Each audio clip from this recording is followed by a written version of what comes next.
so kula ga wannan wajibi ne ga dukkan wani musulmi, musamman wanda bai taba aikin hajji ba, ya ba wa aikin hajji muhimmanci fiye da muhimmancin gina gidan da zai zana da kuma motar da zai shiga.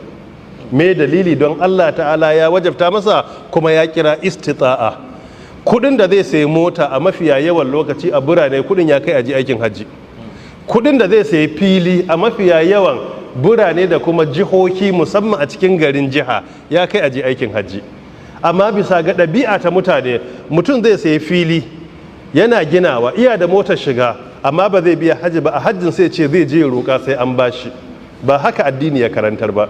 Abin da addini ya karantar shine a ka'ida, a fiqhul awlawiyat naka, ko in ce a scale of priority naka, scale of preference naka, wajibi ne zama aikin hajji shi yake da muhimmanci.